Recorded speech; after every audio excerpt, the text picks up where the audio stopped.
할텐서울 복음방송 주안의 하나 2부 방송으로 이어집니다.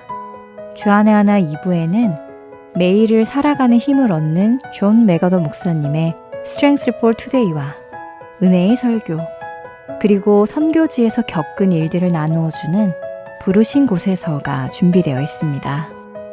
먼저 존 맥아더 목사님의 Strength for Today 들으시겠습니다.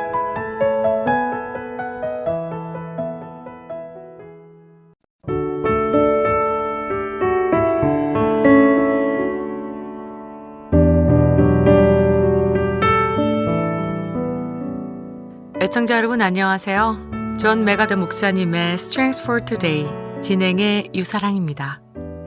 오늘의 제목은 하나님은 빛이시라입니다. 하나님은 빛이시라, 그에게는 어둠이 조금도 없으시다는 것이니라. 요한일서 1장 5절의 말씀입니다.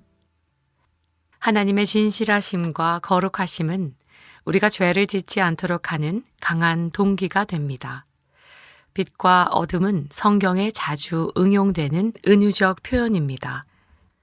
지식적으로 빛은 진실을, 어둠은 거짓을, 도덕적으로 빛은 거룩함을, 어둠은 악을 의미합니다. 성경은 하나님을 진리의 하나님 혹은 진실하신 하나님으로 소개합니다. 출애굽기 34장 6절에서 하나님께서는 모세에게 하나님 스스로를 여호와라, 여호와라, 자비롭고 은혜롭고 노하기를 더디하고 인자와 진실이 많은 하나님이라 라고 선포하셨습니다. 또한 시편 31편 5절과 이사야 65장 16절 역시 하나님을 진리의 하나님으로 소개하고 있지요. 신약 성경에서 예수님은 스스로를 길이요, 진리요, 생명이니 라고 요한복음 14장 6절에 말씀하십니다. 하나님은 진리의 하나님이시기에 하나님의 말씀 또한 진리입니다.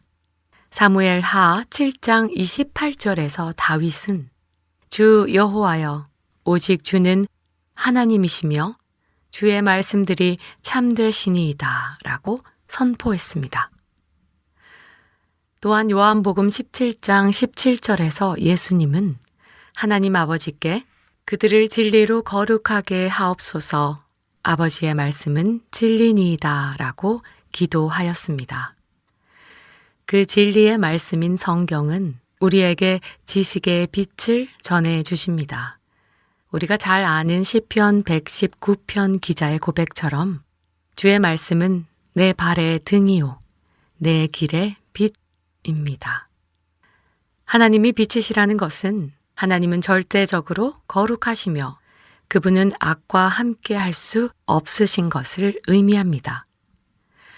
시편 5편 4절은 하나님에 대해 악이 주와 함께 머물지 못한다라고 설명하며 하박국 선지자는 하나님의 눈이 정결하심으로 악을 참아 보지 못하시며 패역을 참아 보지 못하시는 분이라고 고백했습니다. 하나님은 진리의 빛이시기에 거짓말을 하실 수 없습니다.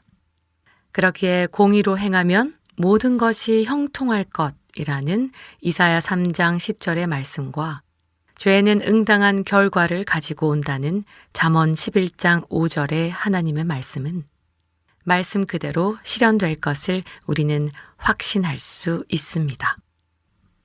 하나님은 빛이시기에 그분은 우리가 맞닥뜨리는 악의 원인도 유혹의 제공자도 아니심을 우리는 압니다. 하나님이 빛이시라는 이 진리를 이해하면 우리 삶에서 죄를 대하는 우리의 태도는 달라질 것입니다. 오늘 Strength for Today 마칩니다. 안녕히 계세요.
중에도 견뎌낼 수 있는 것은 주의 계획이기 때문이라. 실패하여도 일어설 수 있는 것은 예수 안에 오직 나는 승리함이라. 난 예수로 충만하네. 난 예수로 충만하네. 난 예수로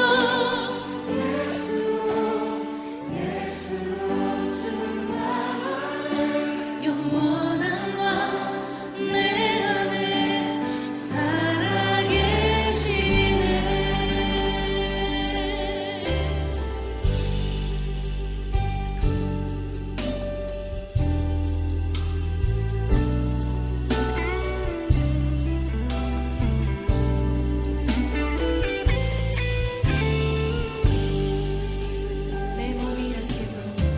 내 몸이 약해도 낙심하지 않는 것은 예수 안에 난 완전함이라.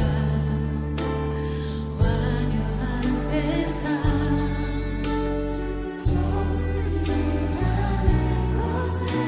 난 예수로 충만함이라.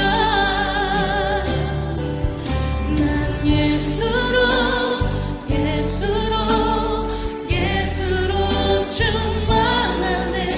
세상 모든 것들도 부럽지 않네. 난 예수로 충만하네. 영원한 왕 내 안에 살아계시네. 난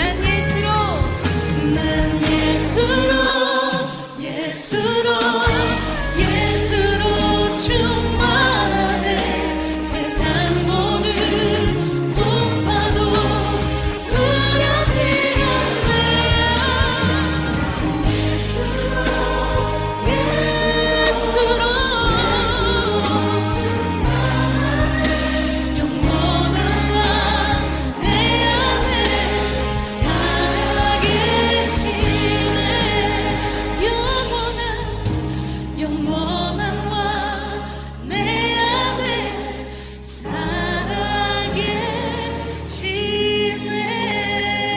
살아계시네. 은혜의 설교 말씀으로 이어드립니다. 오늘은 아틀란타 한비전 교회 이효세 목사님께서 골로새서 3장 15절의 말씀으로 평강의 사람이라는 주제의 말씀 전해주십니다. 은혜의 시간 되시길 바랍니다.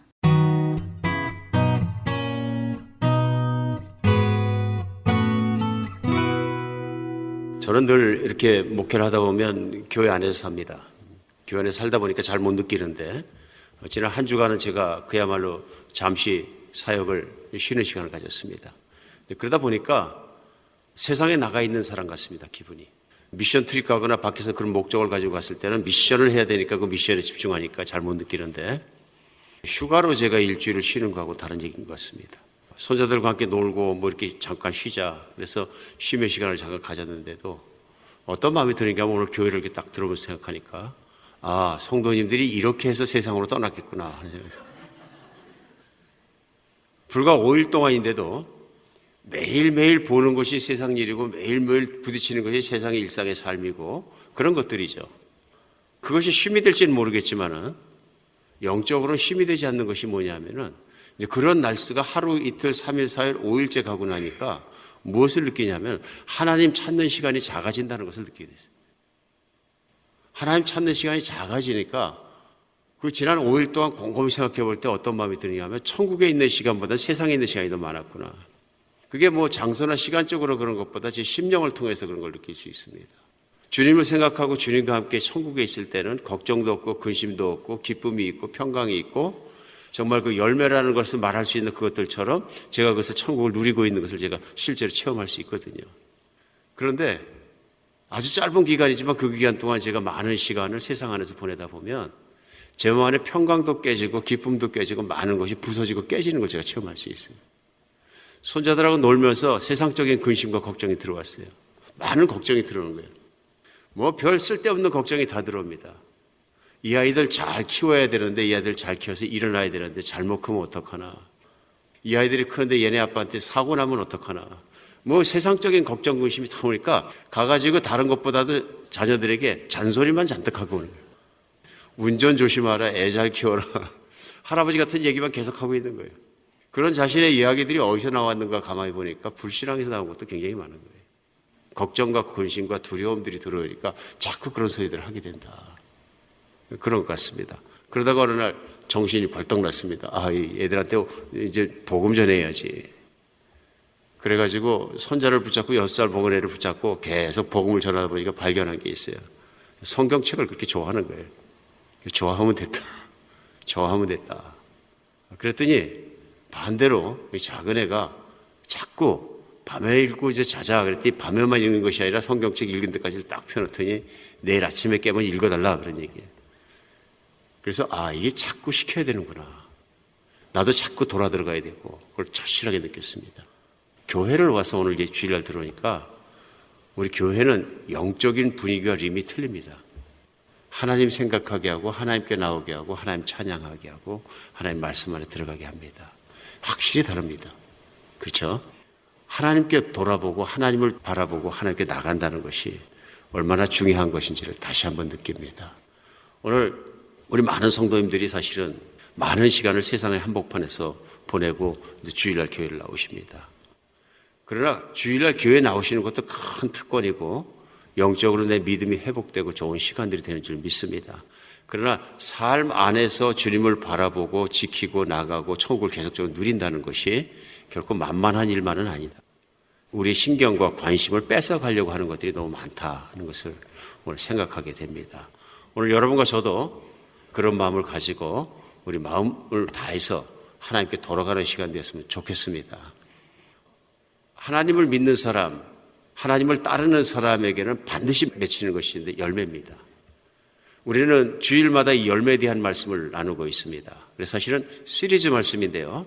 그러면 예수님을 믿는 사람, 하나님 믿는 사람에게 어떤 열매가 구체적으로 맺히느냐 하는 걸 보고 우리의 신앙의 상태와 우리의 삶의 상태를 우리는 분명히 볼 수 있는 거죠. 대표적으로 갈라디아서 5장 22절로 23절에 보면 오직 성령의 열매는 사랑과 희락과 화평과 오래 참음과 자비와 양성과 충성과 온유와 절제니 이 같은 것을 금지할 법이 없느니라. 이런 열매를 맺었다는 것은 하나님의 법이 성취되고 하나님의 뜻과 말씀을 따라 살아가고 있는 것이다 하는 말씀이죠.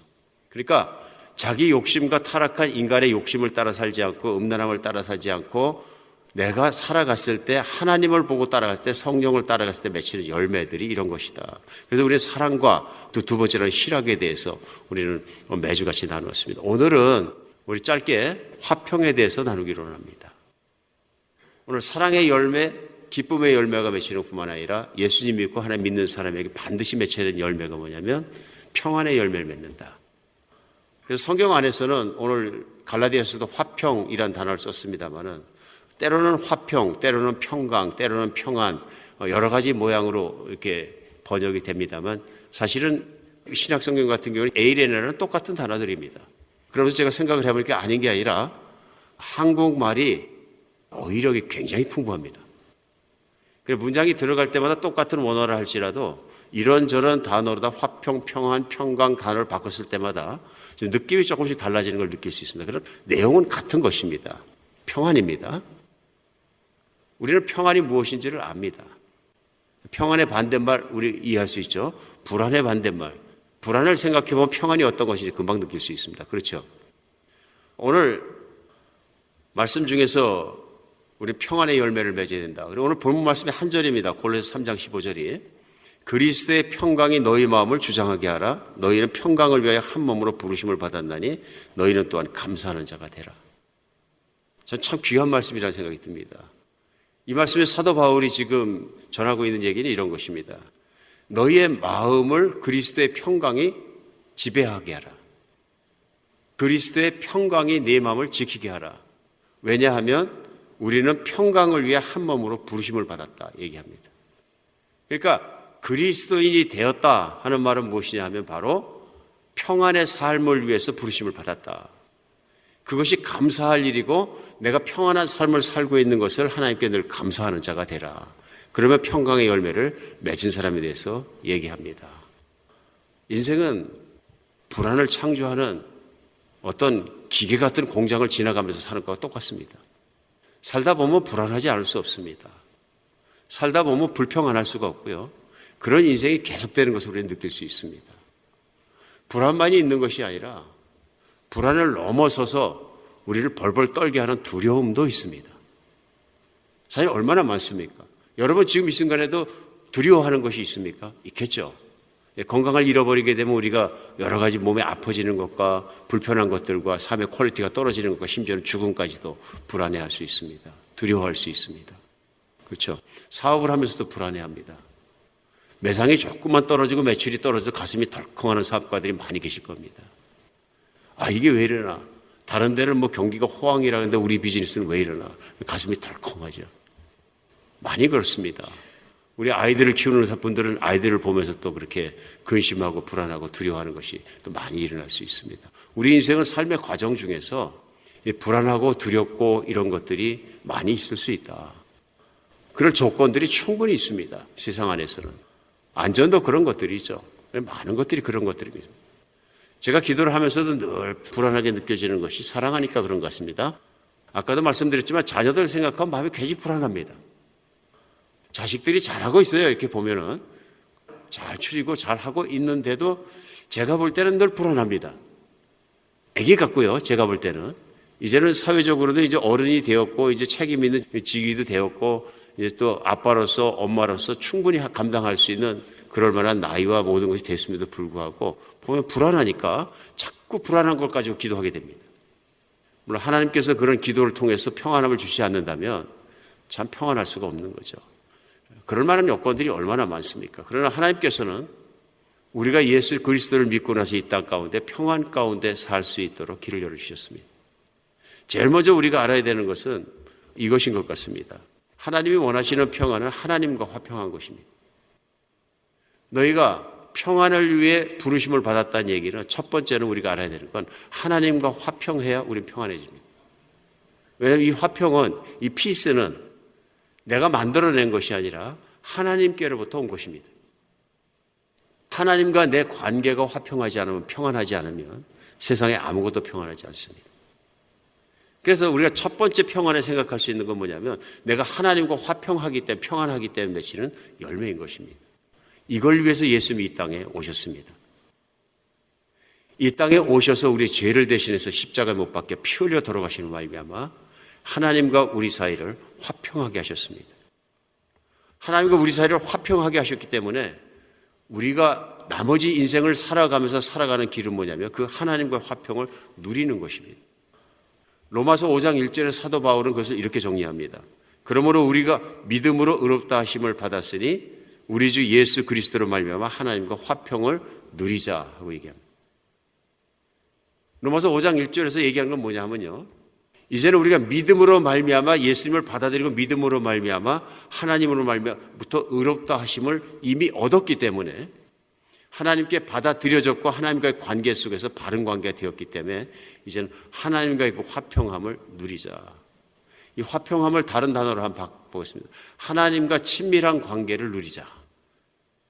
하나님과 보통 친한 것이 아니라 화평해진 것이 아니라 이제는 아버지와 자녀의 관계가 된 것처럼, 가장 친한 친구의 관계가 된 것처럼 정말 생명을 맞교환하고 생명을 바꿀 수 있는 그런 생명을 교환하는 사랑이 하나님과 나 사이에 이루어졌다. 그리고 지속된다. 그러므로 하나님은 나의 숨소리까지 들으시고 나를 사랑하시고 나를 붙드시고 나를 붙들고 계신다는 것을 내가 분명히 알 수 있는 것이 그리스도의 십자가의 사랑을 통해 우리는 확인할 수 있는 것입니다. 오늘 이런 하나님과의 친밀감을 누리는 것이 바로 하나님과의 좋은 관계 화평을 누리는 것이다. 오늘 이것이 되면 다른 모든 것은 다 이루어집니다. 다 이루어집니다. 우리가 불안해하고 걱정하고 근심하고 모든 것이 어디서 오냐면 불신앙에서 옵니다. 하나님이 나와 함께 계시고 하나님이 나를 지키신다는 것, 하나님이 나를 사랑하는 내가 반드시 믿게 되면 그 믿음이 우리를 불안으로부터 건져주고 우리 모든 두려움으로부터 해방시켜주는 것입니다. 오늘 하나님을 믿는 믿음에서 그냥 막연한 믿음이 아니라 하나님은 그래서 나와 함께 계시고 나를 떠나지 않으시고 나를 지키시고 나와 동행하시고 나와 함께 계시는 참으로 친한 하나님이시라는 것을 내가 믿는 믿음 안에서 사는 여러분과 제가 됐으면 좋겠습니다. 제일 먼저 우선 이것이 되지 않으면 하나님과 관계가 가깝지 않으면 모든 것은 다 깨집니다. 두 번째 있습니다. 오늘 평안의 사람, 평강의 사람이 하나님 말씀대로 골로새 3장 15절 말씀대로 부르심대로 살기 위해서 중요한 것은 사람들과 화평한 것입니다. 오늘 본문에 그리스도의 평강이 너희 마음을 주장하게 하라 하고 두 번째는 너희는 평강을 위하여 한 몸으로 부르심을 받았다. 이게 평강을 위해서 한 몸으로 우선은 교인들 보고 한 얘기입니다. 골로새 교인들 보고 골로새 전체 교인은 평강을 이루는 한 몸이 되었다. 이 얘기를 강조하고 있습니다. 그 얘기는 뭐냐면 성도와 성도 간의 하나됨에 대해서 얘기하고 있습니다. 그러니까 평강의 사람은 어떤 모습이 되느냐 하면은 한 몸을 이루는 하나된 몸을 이루는 것 같은 그런 삶을 살게 된다. 관계에 있어서 막힘없이 친밀하고 막힘없이 분열되지 않는다 하는 내용을 오늘 담고 있는 것을 볼 수 있습니다. 오늘 이 말씀 중에서 우리가 이 평안을 누리고 평안을 이루어가며 사는 것이 하나님과의 평안까지는 잘 할 수 있는데 교회 안에서 성도 간의 평안에 대해서 우리가 이루고자 할 때 어려움이 있는 것을 발견할 때가 많이 있습니다. 물론 하나님과 평안을 계속 유지하는 것도 우리의 노력이 필요합니다. 믿음의 노력이 필요하고 하나님께 돌아들어가고 하나님을 생각하고 말씀 안에 들어가고 기도로 하나님께서 나가는 것이 늘 필요한 것이죠. 그런데 성도들 간에 하나를 이루고 평안을 유지하고 그런 삶을 사는 것은 특별한 노력이 필요한 것을 우리는 알 수 있습니다. 왜 특별한 노력이 필요하냐면 저절로 되지 않는다는 것입니다. 가만히 있으면 평안이 이루어지면 쉽죠. 그런데 이 평안이 가만히 있으면 이루어지는 것이 아니라 내 마음을 하나님의 영으로 다스리지 않으면 안 이루어지는 것을 알 수 있습니다. 그렇기 때문에 열매이다. 교회가 많은 성령의 열매, 많은 열매가 맺혀져야 되지만 교회에서 우리가 추구하는 열매, 사랑의 열매, 기쁨의 열매, 오늘 나누고 있는 평안의 열매가 맺혀야 된다는 것을 알 수 있습니다. 이 평안의 열매는 하나가 되게 합니다. 하나가 되게 합니다. 반대로 나쁜 열매가 맺히면 불안하게 하고 두렵게 하게 하는 분열의 열매가 맺힙니다. 이거 우리가 알 수 있는 게 뭐냐면은 노력하지 않으면 안 이루어지는 거예요. 그래서 히브리서 12장 14절로 15절에 이런 말씀 나옵니다. 모든 사람으로 더불어 화평함과 거룩함을 좇으라. 이것 없이는 아무도 주를 보지 못하리라. 너희는 돌아보아 하나님의 은혜에 이르지 못하는 자가 있는지 두려워하고 또 쓴뿌리가 나서 괴롭게 하고 많은 사람이 이로 말미암아 더러움을 입을까 두려워하라. 그러니까 조심하지 않으면 노력하지 않으면 교회 안에서 안 된다 하는 것이 알 수 있습니다. 그러니까 모든 사람과 더불어 화평함과 거룩함을 좇으라는 얘기는 이루기 위해서 노력하라. 이 말씀 다음에 나오는 것은 이것 없이는 아무도 주를 보지 못할 것이다. 하나님이 함께 계시다는 가장 중요한 열매가 무엇이냐면 이 화평의 열매인 것을 알 수 있습니다. 특별히 교회를 삶을 통해서. 그런데 교회 화평을 깨지게 하는 사람이 히브리서 12장에 등장하는 게 뭐냐면 쓴뿌리가 난 사람이 대표적으로 나옵니다. 쓴뿌리가 났다. 마음속에 원한이 있고 마음속에 도끼가 있고 마음속에 악함이 있는 것. 이게 마음속에 악한 것이 뿌리가 내린 것이죠. 뿌리가 내렸다는 얘기는 자기 것이 되어버린 거죠. 뿌리가 내었다는 것은 그런 악한 감정들이 인격화되어 버린 것이죠. 이게 무서운 일입니다. 자기 마음속에 빼버리지 않은 평강이 없는 그런 마음들이 독한 마음, 악한 마음, 그런 마음들이 뿌리가 내리게 되면 어떤 결과가 일어나냐면 자기만 그런 것이 아니라 옆에 사람까지 그렇게 전염시킬 수 있다. 이게 무서움인 거죠. 우리가 이것을 화평함을 이루려고 하기 아니면 노력하지 않으면 저절로 어디에 들어가냐면 세상적인 쓴뿌리가 난 사람 같은 태도에 들어가게 된다.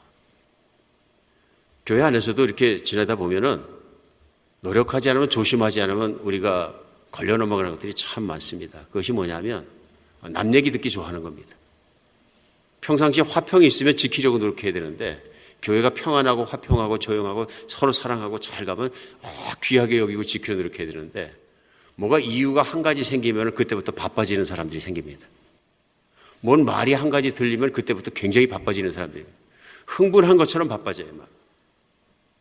교회가 평안하고 편안하고 좋은 것에 대해서는 별로 그렇게 바쁘지 않은데, 갑자기 막 부지런해지고, 갑자기 막 누구 밥을 사준다고 그러고, 갑자기 막 뛰어다니고 막 이런 사람들이 생기는 거예요. 그게 너무 재밌어서 그런 것보다도 그 관심이 있고 그것을 가서 빨리 얘기하고 싶고 막 이런 것도 생기는 거예요. 그래서 잠언 말씀에 말쟁이가 떠나면 다툼이 쉬느니라. 다른 게 말쟁이가 아니고, 무슨 문제가 있다 그러면 그 문제 있는 걸 갖다가 그냥 막 얘기하고 싶어지고, 거기에 대해서 민감하게 반응하고 싶어지고, 가슴이 두근거리고 이런 사람이 있다 그러면 쓴뿌리에서 나오는 겁니다. 자신이 다루지 못했던 쓴뿌리가 내 안에 있어가지고 계속 그런 것이 나오는 것이죠. 오늘 그것이 얼마나 심각한 일이냐 하면은 하나님의 뜻에 반대가 되고, 하나님이 추구하고자 하시는 일들, 성령이 하시는 일에 반대가 된다는 것을 느끼지 못하기 때문에 그렇습니다. 우리 그래서 오늘 화평의 열매에 대해서 우리 생각할 것은, 이 화평의 열매라는 것이 그냥 맺어지는 것이 아니라 하나님과의 깊은 교제를 통해서 내가 어떻게 하나님과 그리스도를 통해서 화평케 되었는지를 생각하며 감사함으로 사람들을 주님이 하시는 것처럼 용납하고 용서하고 받아들일 수 있을 때 화평케 하는 사람이 된다. 두 가지가 있거든요. 어떤 사람이 물론 성격이 좀 비뚤어졌을 수도 있습니다. 살다 보면 예수님은 믿지만 성격은 천천히 변하는 것이고 인격도 천천히 변하는 것이기 때문에 교회 생활을 하면서도 비뚤어질 수 있고 틀린 마음일 수 있습니다. 그럴 때마다 화평케 하는 사람이 필요한 것입니다. 어떤 사람입니까? 하나님이 나의 부족함을 받아주셨으니, 하나님이 나의 인격적인 불완전함도 받아주셨으니, 나도 이제는 저 형제보다는, 내가 보기 저 자매님보다는 틀린 것을 덜하는 것 같지만 그 형제 자매님이 잘못한 말과 잘못한 행실들을 내가 받아들일 수 있는, 용납할 수 있는 마음과 용서할 수 있는 믿음의 용기가 필요하다는 것입니다. 그래서 교회가 성숙해지면 성숙해질수록 우리는 교회가 화평해지고 조용해지는 것을 볼 수 있습니다. 때때로는 교회도 여러 가지 면에서 부족한 면이 좀 나타날 수도 있고 그렇습니다. 그럴 때마다 화평케 하는 사람들은 이걸 내 몸으로 섬기고 내 몸으로 맡고 화평케 하는 것 하나를 위해서 노력합니다. 교회 일을 열심히 하다가도 그런 생각할 수 있습니다. 내가 교회 일을 많이 하는 것보다 하나 된 것이 더 중요하다. 교회를 열심히 하고 많이 하려고 그러다가 막 싸움이 나고 싸우고 어떻게든 이루려고 막 그 사람이 경쟁자가 되고 막 경쟁심을 가지고 시기를 가지고, 이거는 교회를, 화평을 깨트리는 일이라면 교회 일을 안 하니만 못합니다. 맞습니까? 안 하니만 못해. 많은 경우에 그런 게 일어나거든요. 교회 일을 하면서 경쟁심도 일어나고 막 마음에 들끓고 일어나고, 그러니까 또 다른 사람이, 내가 경쟁심이 많고 교만해지면 다른 사람이 칭찬받는 꼴을 못 봅니다. 화가 나요. 좌절감이 들고. 그러니까 그런 말이 있잖아요. 교만한 사람이 교만한 사람을 못 봅니다. 용납할 룸이 없는 거예요. 내 마음속에 아직 하나님께서 다루어 주셔야 될 그런 것들 때문에 그렇습니다. 오늘 교회를 섬기던, 우리 이웃을 섬기던, 교회 안에서 사람을 만나 섬기면서 우리 정말 다른 사람의 연약함도 잘 받아들이고 용납할 수 있고 품을 수 있고 또 그렇게 서로 용서할 수 있는 그런 화평하는 사람이 되었으면 좋겠습니다. 화평하는 사람이 되었으면 좋겠습니다. 교회가 성숙해 가면 그것이 이루어집니다. 때때로 어려움이 없는 것은 아닙니다. 교회는 누구는 들어오고 누구는 들어오지 마세요 해서 뭐 성격 테스트 해가지고서는 쫓아낼 사람 쫓아내고 받아들일 사람 받아들이는 거 아니거든요. 교회는 누구든지 오시는 곳입니다. 예수만 믿으면 되는 곳입니다. 예수 믿고 함께 사는 곳입니다. 그런 공동체거든요. 그러다 보니까 성품이 다 변화 중이기 때문에 계속적으로 변하는 과정을 겪을 수밖에 없습니다. 그럼에도 불구하고 화평의 열매가 풍성한 여러분과 제가 섬기는 인생과 교회가 되었으면 좋겠습니다. 마지막으로 우리가 알아야 될 것은 뭐냐면요, 세상에서 화평을 추구하는 일입니다. 우리는 교회 안에서만 사는 것이 아니라 많은 시간을 삶의 내가 현장 속에서 지내게 됩니다. 나의 사업장 속에서, 직장 속에서, 내 이웃 속에서, 내 학교 속에서 삶을 지나갑니다. 이 삶 속에서 하나님 우리를 화평의 대사로 보내셨습니다. 그리스도인이 들어가면 첫 번째 일어나는 게 뭐냐면 사랑을 나눠지는 것이고요. 이 사랑은 세상에 없는 것이라고 우리 3주 전에 나눴습니다. 기쁨도 나눠지는 것이고요. 좋은 건 나눠지는 것입니다. 아울러 무엇이 나눠지냐면요. 이 평안의 관계, 화평의 관계가 나눠져야 합니다. 그리스도인이 들어갔는데 그 조직에, 그 공동체에 싸움이 자꾸 일어나면 문제가 있는 겁니다. 그 싸움의 중심에 항상 그리스도인이 두각이 되거나 이름이 거론되면 성품에 문제가 있는 것입니다. 돌아봐야 합니다. 우리는 화평의 열매를 스스로 점검할 수 있습니다. 우리 삶을 통해서. 내가 들어간 삶의 현장에서 싸움이 일어나는지 아니면 나로 말미암아 화평이 일어나는지 늘 점검하며 살아가시기 바랍니다. 우리 교회 안에서 살아가는 것처럼 우리 세상의 한복판에 살아갈 때에도 용납하고 사랑하고 용서하고 이 그리스도의 사랑으로 내가 품고 살지 못하면 화평을 이루는 사람은 될 수가 없습니다. 우리 교회 안에서만 그런 것이 아니라 세상을 살면서도 공동체 안에서 시기심이 많으면, 교만하면, 경쟁심이 많으면 꼭 문제를 일으킵니다. 절대로 화평을 이루지 못합니다. 우리 사랑에 대해서 외우지 않습니까? 사랑은 오래 참고 사랑은 온유하며, 바로 따라하는 게 뭐예요? 외우셨죠? 시기하지 않으며 사랑은 교만하지 아니하며. 왜 그렇습니까? 하나님의 사랑은 그렇지 않습니다. 세상의 사랑은 자기 사랑이기 때문에 자기가 교만해지고 시기하게 되고 경쟁하게 되고 욕심을 이루지 못하면 좌절하게 되면 쓴뿌리가 나게 되고 누군가 경쟁에서 지게 되면 이를 물게 되고 그런 모습이 나오는 겁니다. 저는 세상의 한복판에서 정의를 구하겠다고 그런 건 좋지만 목사님들 나가셔서 우통벗어 제끼고 막 와이셔츠 제끼고서 막 마이크 들고 데모를 하시면서 막 끌고서 막 그냥 이를 물고 얘기하고 막 저주를 하고 막 그런 모습 보면 안타깝습니다. 하나님은 세상이 그렇게 그리스도인들이 일해갖고 세상을 뒤집어 엎기를 바라시는 것이 아닙니다. 하나님은 세상이 그리스도의 사랑과 복음을 통해 변화되기를 원하십니다. 만약에 한 정권적이나 어떤 정치적인 소견을 이루기 위해서 싸우는 방법도 생각해 볼 문제입니다. 그렇지 않습니까? 세상적으로 하나님은 그것을 이루지 않으셨습니다. 예수님은 얼마나 온유하게 일어나가셨습니까? 빌라도 앞에서 얼마나 조용하게 승리하셨습니까? 얼마나 조용하게 그를 인정해 주면서도 하나님의 일을 이루셔 나가십니까? 오늘 우리가 세상을 살아갈 때에도 정말 그렇게 세상의 한복판에서 화평케 하는 사람이 되었으면 좋겠습니다. 이런 것들이 열매인 것이죠. 살다 보면은 내가 잘 신앙생활을 하고 있는가 막연하게 생각할 게 아니라 둘러보면 내가 들어가서 무엇이 좋아졌는가. 가족 안에서도 마찬가지입니다. 이 세상에서 감정의 쓴뿌리가 생기기가 가장 쉬운 것이 가정이에요. 도망갈 수 없는 링에 가둬놓고 격투기를 시키는 것과 똑같습니다. 어떨 때 보면. 이 가정이라는 그 반대지 속에서 도망도 못 가고 그 안에서 서로 부딪히며 살다 보니까 가장 많이 상처받고 가장 많이 사랑하는 것도 가정이에요. 가족들이. 근데 생각해 보면 가족 안에 화평케 하는 사람이 있으면 화평해집니다. 믿으십니까? 가정 안에서 트러블 메이커가 되지 말고 가정 안에서 화평케 하는 사람이 되어야 합니다. 오늘 시간이 없어서 길게 나누지 않겠습니다. 그러나 가정 안에서 화평케 되는 사람이 되기 위해서 가장 중요한 것은 내가 화평한 사람이 되는 것입니다. 오늘 본문 말씀에 나와 있는 것처럼 그리스도의 평강이 내 마음을 주장하게 하라.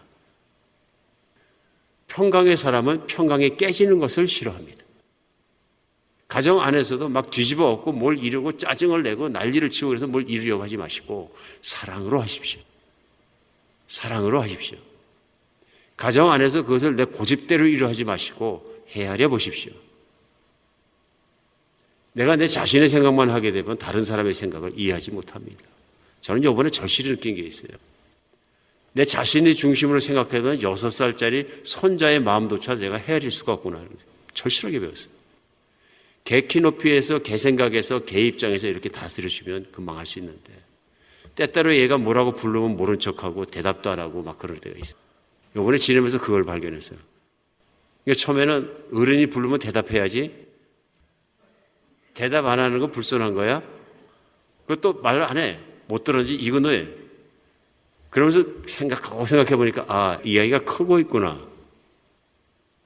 크고 있고 자기 생각이 있고 대답할 걸 자기가 선별하는구나.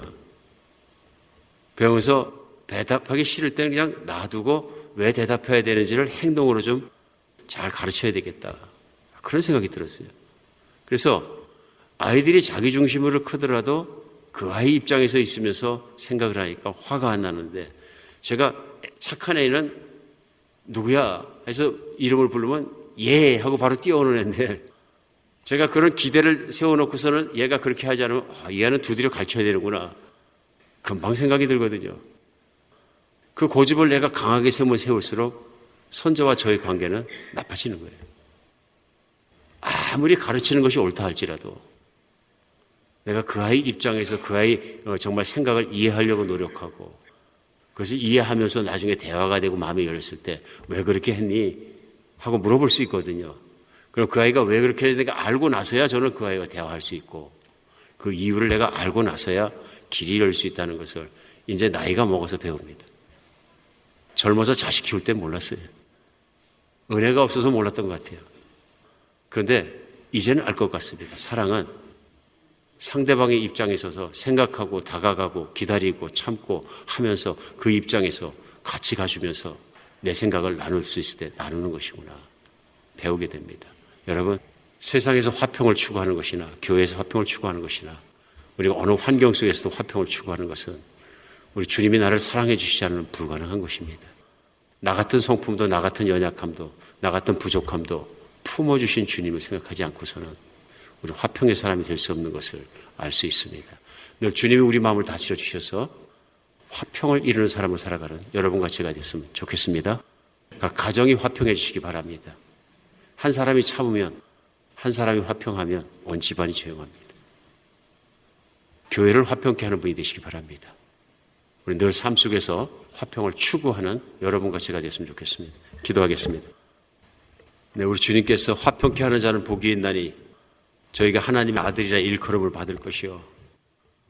주님께서 그리스도인의 정말 열매의 표적 중에서 이 화평이 이루어지게 하고 또 화평 안에 사는 것을 얼마나 중요시 하시는지 오늘 다시 한번 생각하게 해서 감사합니다. 하나님, 저희가 늘 그렇게 주님을 사랑하며 화평의 사람으로 살게 하여 주시옵소서. 세상 안에서 트러블 메이커가 되지 않게 하여 주시옵고 항상 화평을 추구하고 이루는 사람이 되게 하여 주시옵소서. 우리 주 예수 그리스도의 이름으로 기도합니다.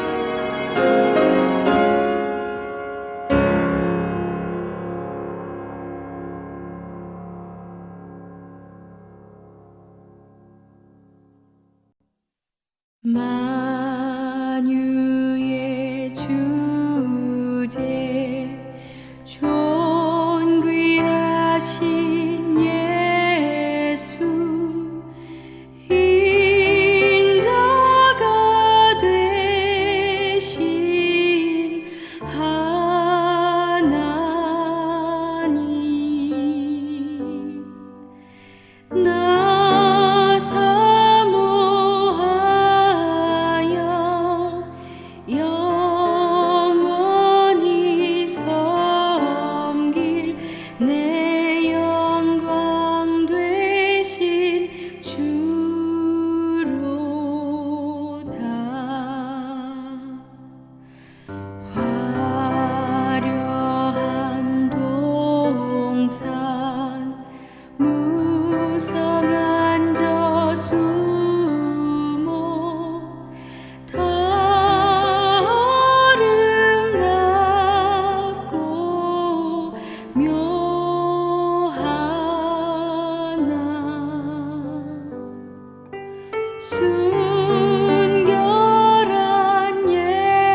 새로운 방송들도 반갑지만 이전에 들었던 방송을 다시 듣고 싶을 때 있으시지요? 혹은 다른 사람에게 그 방송만 전해주고 싶을 때도 있으시지요? 저희 할트앤서울 복음방송에서는 그 방송만 모아서 따로 mp3 CD로 제작해 놓았습니다. 방송 모음 mp3 CD가 필요하신 분은 사무실로 연락 주시기 바랍니다. 사무실 전화번호 602-866-8999나 카톡으로 문의 주시기 바랍니다. 감사합니다.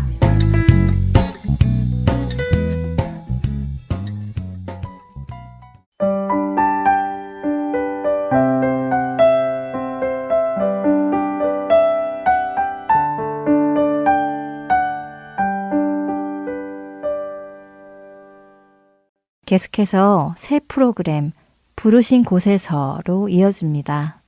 오늘은 아마존에서 선교하시는 이명희 선교사님의 이야기입니다. 이명희 선교사님은 녹음하실 수 없는 상황이기에 최광덕 아나운서가 대독해 드립니다.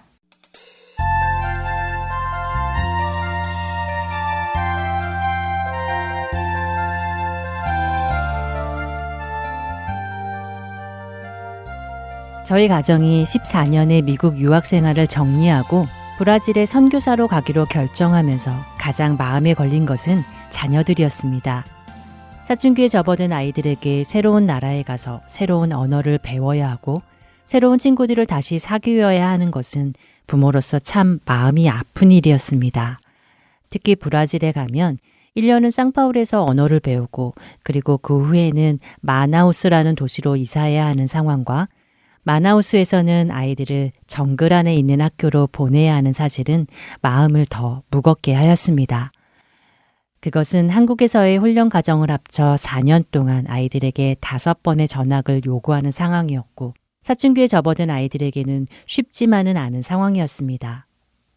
늦은 나이 선교사로 가기로 결심하면서 저희 가정은 이 일을 놓고 온 가족이 기도했습니다. 물론 아이들도 어렵게 동의했지만 어려서부터 분리불안과 친구 사귀는 것을 극도로 힘들어했던 딸에게 새로운 나라로 간다는 것은 큰 도전이었습니다. 주위의 많은 사람들은 부모만 헌신하면 그만이지 굳이 아이들을 데리고 가서 고생시키는 것은 이기적이라고 이야기했습니다. 마침 미국에서 잘 적응하고 좋은 친구들을 사귀고 안정되어 가고 있는 아이들에게 그리고 좋은 성적으로 중학교에 입학하게 된 딸에게 나도 모르게 부모로서 욕심이 생기게 되었습니다.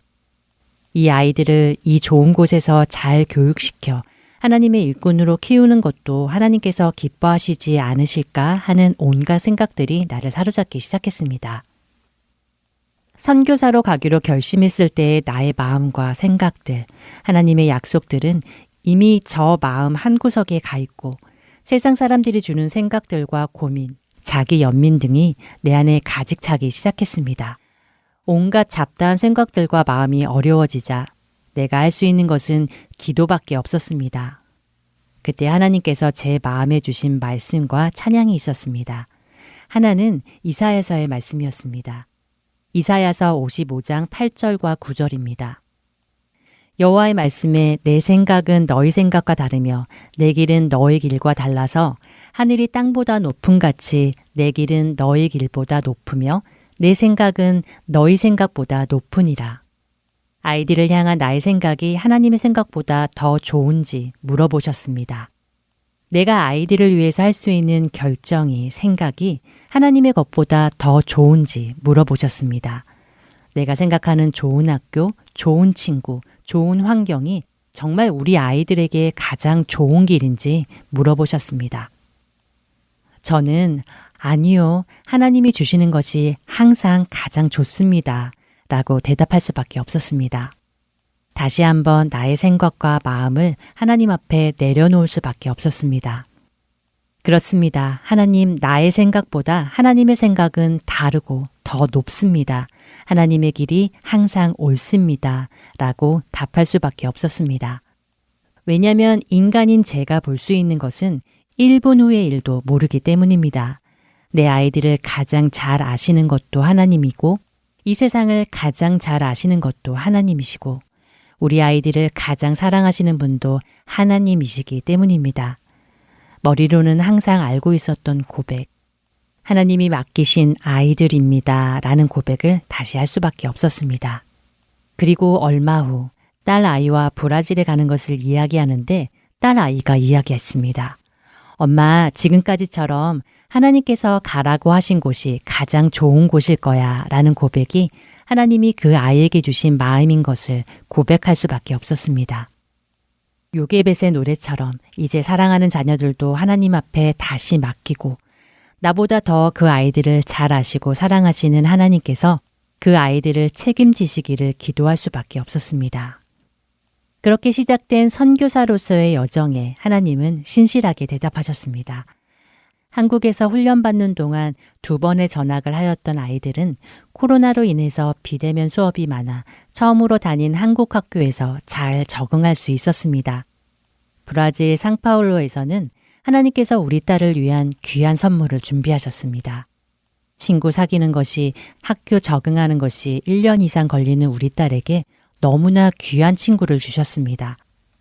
너무나 놀랍게도 그 아이는 작년에 이 학교에 오려고 지원했는데 자리가 없어서 못 오고 올해 이 학교로 처음 전학을 왔으며 주로 미국에서 자라 영어를 잘하고 성향도 우리 딸과 너무나 비슷한 아이였습니다. 우리 딸은 그 먼 곳 브라질에서 가장 행복한 학교 생활을 시작하게 되었습니다. 저도 딸도 하나님 앞에 고백할 수밖에 없었습니다.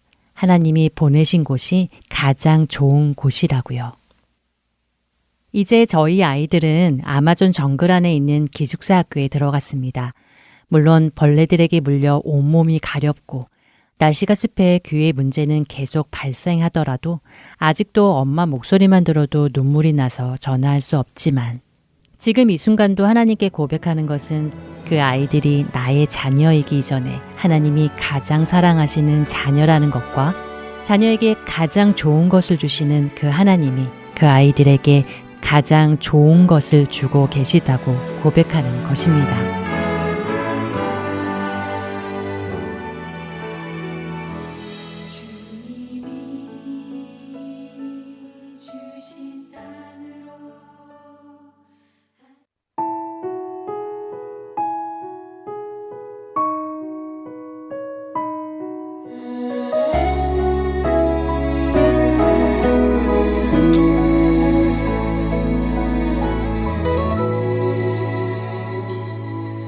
주님 말씀 따라 나는 걸어가네.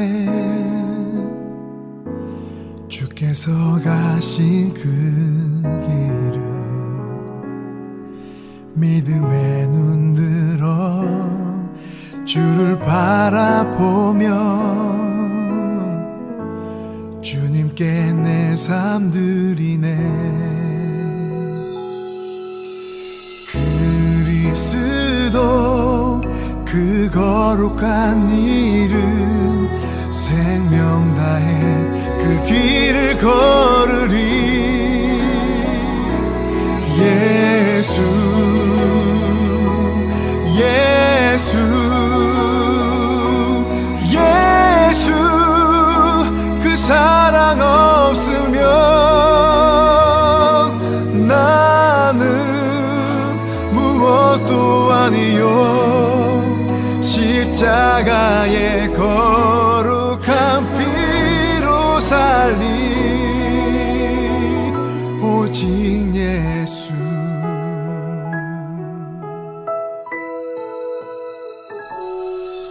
믿음에 눈들어 주를 바라보며 주님께 내 삶 드리네.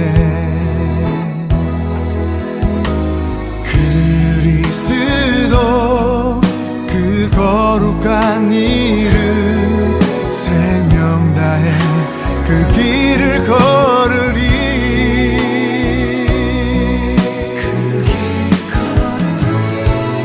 예수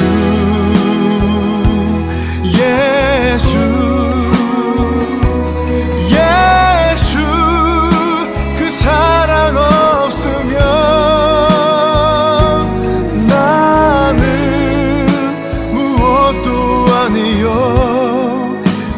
십자가의 거룩한 피로 살린 예수 예수 예수 내 구원하신 주 나는 온 마음 다해 찬양하리 부르신 그 길에서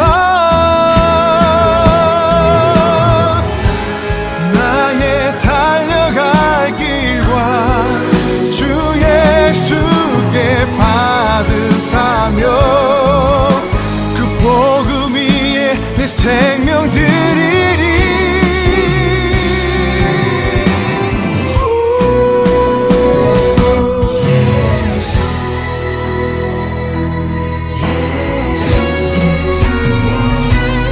예수 내 구원하신 주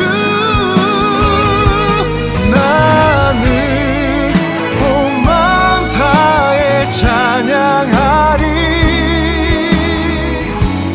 부르신 그 길에서 나는 주 예수만 따라가리 부르신 그 길에서 부르신 그 길에서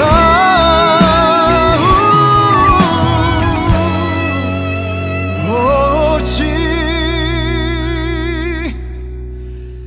예수